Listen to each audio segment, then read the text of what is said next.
चलिए दोस्तों, इससे पिछले वाला वीडियो में हम 50 क्वेश्चन कर चुके थे।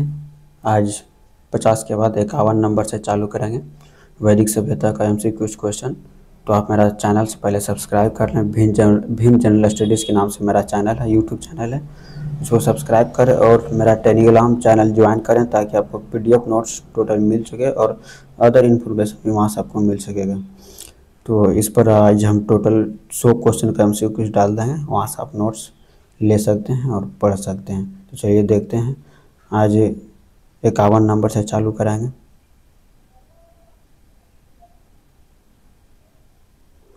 उन्नीस 20 51 नंबर से चालू कराएंगे। चलिए देखते हैं। 51 नंबर क्वेश्चन है, न्याय दर्शन के प्रवर्तक कौन थे? तो न्याय दर्शन के प्रवर्तक जैमिनी, गौतम, जैमिनी, कणाद, बद्रायन। तो न्याय दर्शन के प्रवर्तक कौन थे? गौतम थे। न्याय दर्शन के प्रवर्तक गौतम थे। पूर्व मीमांसा के प्रवर्तक कौन थे? पूर्व मीमांसा के प्रवर्तक थे बद्रायन, पतंजलि, जैमिनी, कपिल। तो पूर्व मीमांसा के प्रवर्तक जैमिनी थे। उत्तर मीमांसा के प्रवर्तक कौन है? बद्रायन, कणाद, चावार्क, पतंजलि। तो उत्तर मीमांसा के प्रवर्तक थे बद्रायन। उत्तर मीमांसा के प्रवर्तक कौन थे? बद्रायन। वैशेषिक दर्शन के प्रवर्तक कौन थे? कपिल, गौतम, कणाद, पतंजलि। तो वैशेषिक के दर्शन के प्रवर्तक थे कणाद। वैशेषिक दर्शन के प्रवर्तक कौन थे? कणाद। आर्यों का मुख्य मनोरंजन क्या थे? आर्यों का मुख्य मनोरंजन क्या थे? आर्यों का मुख्य मनोरंजन संगीत।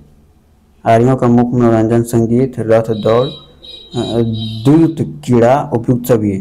तो आर्यों के मुख्य मनोरंजन उपयुक्त सभी थे, संगीत भी, रथ दौड़ भी, द्रुत क्रीड़ा भी। आर्यों का मुख्य व्यवसाय क्या था? आर्यों का मुख्य व्यवसाय मछली पकड़ना, व्यापार, पशुपालन, कृषि, पशुपालन और कृषि या धातु कर्म। तो आर्यों का मुख्य व्यवसाय जो था पशुपालन और कृषि था। पशुपालन और कृषि। अग्नि शब्द किसके लिए प्रयोग होता है? अग्नि के लिए, गाय के लिए, घोड़ा के लिए, भूमि के लिए। तो अग्नि शब्द जो है, अग्नि शब्द गाय के लिए प्रयोग होता है। गाय की हत्या करने वालों के लिए क्या दंड था? गाय की हत्या करने वालों के लिए क्या दंड था? जुर्माना, मृत्यु दंड या देश निकाला, कारावास, बहिष्कार। तो गाय की हत्या करने वालों के लिए जो दंड था मृत्यु दंड और देश निकाला था। आर्यों का प्रिय पशु कौन था? आर्यों का जो प्रिय पशु है हाथी, गाय, हाथी, घोड़ा, ऊंट। तो आर्यों का प्रिय पशु घोड़ा था। आर्यों का सर्वाधिक प्रिय देवता कौन था? आर्यों का सर्वाधिक प्रिय देवता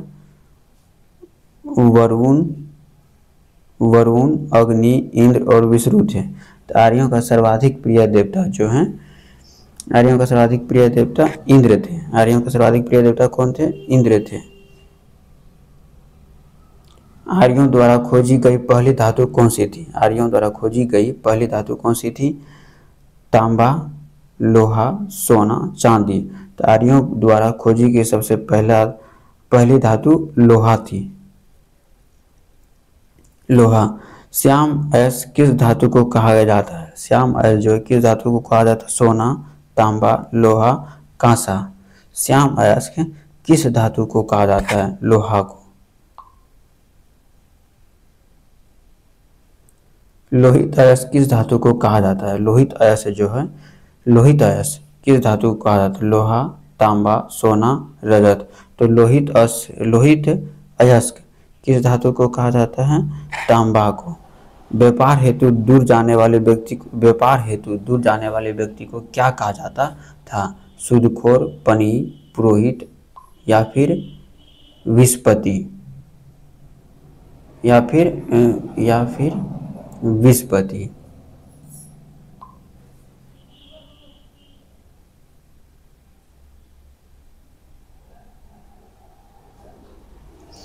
व्यापार हेतु दूर जाने वाले व्यक्ति को क्या कहा जाता था? पनी। सूदखोर नहीं, पुरोहित नहीं, विस्पति नहीं, व्यापार हेतु दूर जाने वाले व्यक्ति को पनी कहा जाता था।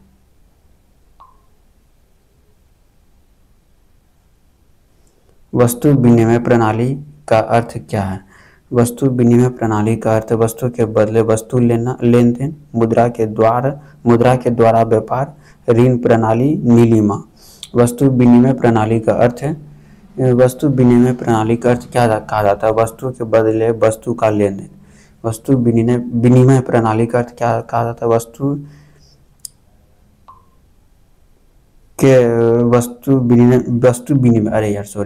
विनिमय प्रणाली का अर्थ क्या कहा जाता है? वस्तु के बदले वस्तु का लेन देन। वस्तु के बदले वस्तु का लेन देन। ऋण देकर ब्याज लेने वाले व्यक्ति को क्या कहा जाता था?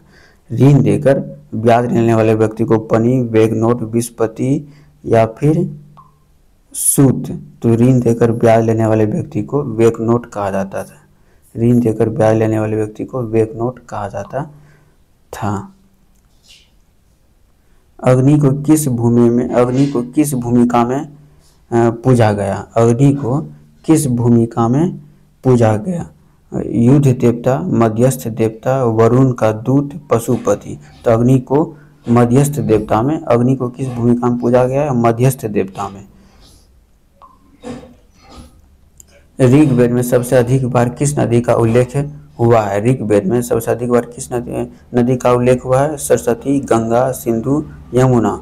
तो ऋग्वेद में सबसे अधिक बार जो उल्लेख हुआ है सिंधु नदी का उल्लेख हुआ है। ऋग्वेद में सबसे अधिक बार सिंधु नदी का उल्लेख हुआ है।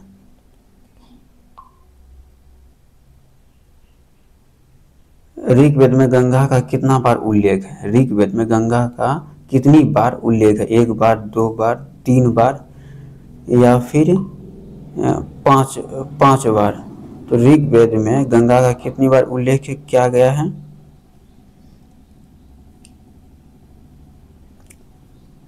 ऋग्वेद में गंगा का कितनी बार उल्लेख किया गया है?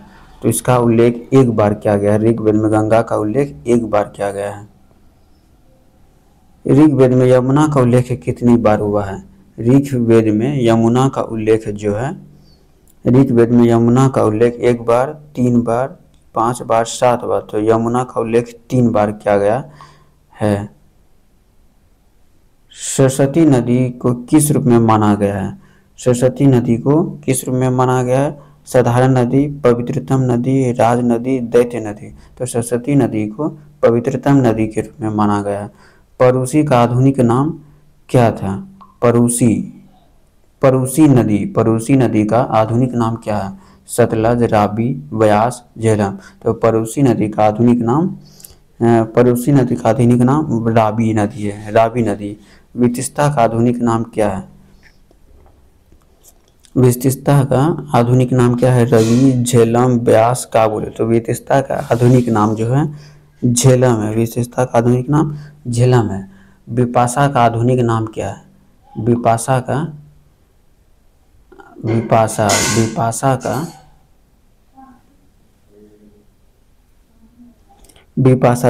का आधुनिक नाम जो है व्यास, गंडक, सतलज, गोमती। विपाशा का आधुनिक नाम व्यास है। सदानीरा का आधुनिक नाम क्या है? सदानीरा का आधुनिक नाम गंडक, घग्गर, व्यास, गोमल। सदानीरा का आधुनिक नाम जो है गंडक है। सदानीरा का आधुनिक नाम गंडक है। चलिए 76 नंबर क्वेश्चन देखते हैं। दृष्टवती का आधुनिक पहचान क्या है? दृष्टवती का आधुनिक पहचान घग्गर, गंगा, सरस्वती, काबुल। तो दृष्टवती का आधुनिक पहचान जो है घग्गर है। अस्किनी का आधुनिक नाम क्या है?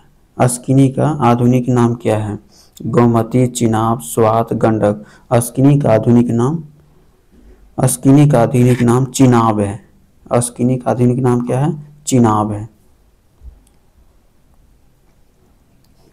सुवस्तु का आधुनिक नाम क्या है? 78 नंबर सुवस्तु का आधुनिक नाम स्वात, सतलज, गंडक, व्यास। तो सुवस्तु का आधुनिक नाम स्वात है। सुवस्तु का आधुनिक नाम क्या है? स्वात है। उत्तर वैदिक काल में सर्वप्रिय देवता कौन बने? उत्तर वैदिक काल में सबका सबसे प्रिय देवता कौन बने? इंद्र, अग्नि, प्रजापति, वरुण। तो सर्वाधिक प्रिय देवता जो बने उत्तर वैदिक काल में प्रजापति बने। उत्तर वैदिक काल में सर्व प्रिय देवता कौन बने? प्रजापति। इंद्र किस प्रकार के देवता थे? इंद्र जो हैं किस प्रकार के देवता थे? सूर्य देवता, वर्षा एवं युद्ध के देवता, अग्नि देवता, सृष्टि देवता। सृष्टि देवता। तो इंद्र जो हैं वर्षा एवं युद्ध के देवता थे। इंद्र वर्षा एवं युद्ध के देवता थे। अग्नि को किस रूप में पूजते हैं? अग्नि को किस रूप में पूजते हैं? सूर्य देवता के रूप में, मनुष्य और देवता के मध्यस्थता के रूप में, जल देवता के रूप में, वायु देवता के रूप में। तो इससे पहले भी एक क्वेश्चन देख चुके हैं। अग्नि को किस रूप में पूजते हैं? मनुष्य और देवता के मध्यस्थ के रूप में। मनुष्य और देवता के मध्यस्थ के रूप में। वरुण को किसका देवता कहा गया है? वरुण को जो है किसका देवता कहा गया है? वायु को, समुद्र और सत्य को, वर्षा को, अग्नि को। तो वरुण को किसका देवता कहा गया है? समुद्र और सत्य को।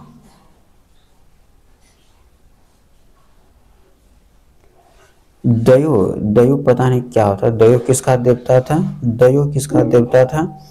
पृथ्वी, आकाश, सूर्य और अग्नि। दयो किसका देवता था?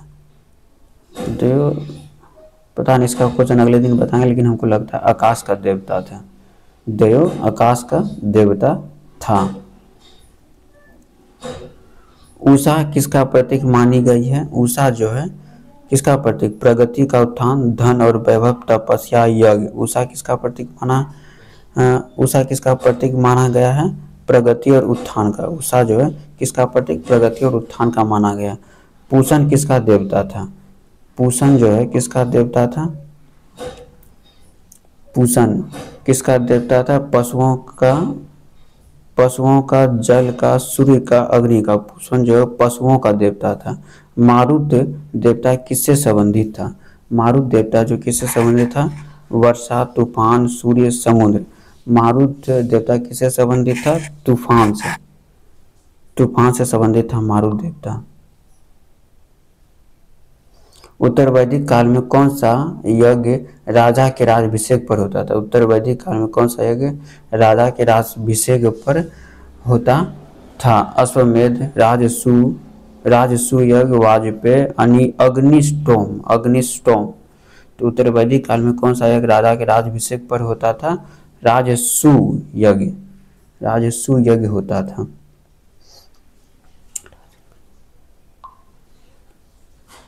उत्तर वैदिक काल में वर्ण किस पर आधारित होने लगा? व्यवसाय पर, जन्म पर, कर्म पर। तो तीसरा क्वेश्चन देखने का जरूरत ही नहीं है। ऑप्शन तीसरा ऑप्शन देखने का जरूरत नहीं, इसमें तो इसका आंसर मिल गया। उत्तर वैदिक काल में वर्ण किस आधार पर निर्धारित होने लगा? जन्म पर। उत्तर वैदिक काल में वर्ण किस आधारित पर निर्धारित होने लगा? जन्म पर। चलिए देखते हैं। हल के सिरे को क्या कहा गया? हल के सिरे को क्या कहा गया? सीता, हलमुख, सिरनी, फाल। तो हल के सिरे को क्या कहा गया? हलमुख। हल के सिरे को हलमुख नहीं, हल के सिरे को हलमुख कहा गया। हल के सिरे को क्या कहा गया? हलमुख। हल के सिरे को हलमुख कहा गया। और हल रेखा को क्या कहा गया? हल रेखा को सीता कहा गया। हल के सिरे को हलमुख और हल के सिरे को हलमुख कहा गया और हल रेखा को सीता कहा गया है। इसको याद रखेंगे। उत्तर वैदिक काल में मुद्रा की पहचान कौन सी इकाइयां प्रचलित थी? उत्तर वैदिक काल में मुद्रा की कौन सी इकाइयां प्रचलित थी? निष्क और शतमान, रुपया और पैसा, मुद्रा और कौड़ी या ताम्रपत्र। तो उत्तर वैदिक काल में मुद्रा की निष्क और शतमान इकाइयां प्रचलित थी। निष्क और शतमान किस रूप में थे? निष्क और शतमान जो है किस रूप में थे? सिक्के के रूप में, वजन या इकाई के रूप में, धातु मुद्रा इकाई या वस्त्र। तो निष्क और शतमान धातु मुद्रा इकाई के रूप में थे।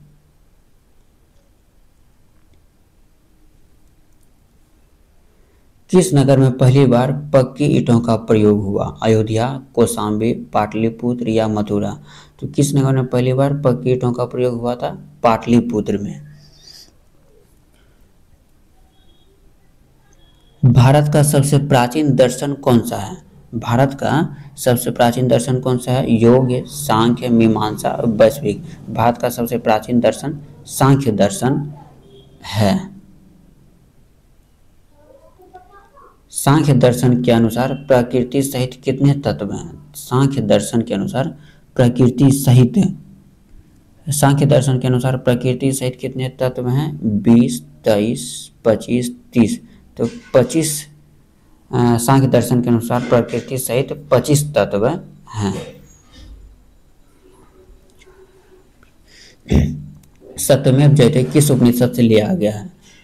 ईशोपनिषद, मंडोकोपनिषद, कैनोपनिषद, कठोपनिषद? तो सत्यमेव जयते जो है किस उपनिषद से लिया गया है? मंडोकोपनिषद से। गायत्री मंत्र किस देवता को संबंधित है? गायत्री मंत्र किस देवता को संबंधित है? इंद्र, सावित्री, अग्नि या वरुण? तो गायत्री मंत्र सावित्री से संबंधित है। गायत्री मंत्र का संबंध किस वेद से है? गायत्री मंत्र का संबंध जो है सामवेद, ऋग्वेद, यजुर्वेद या अथर्ववेद? गायत्री मंत्र का संबंध ऋग्वेद से है।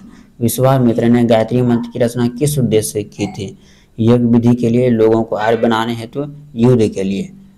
तो इसमें जो है या कृषि हेतु? तो इसमें से बी ऑप्शन होगा। विश्वामित्र ने गायत्री मंत्र की रचना लोगों को आर्य बनाने हेतु किया था।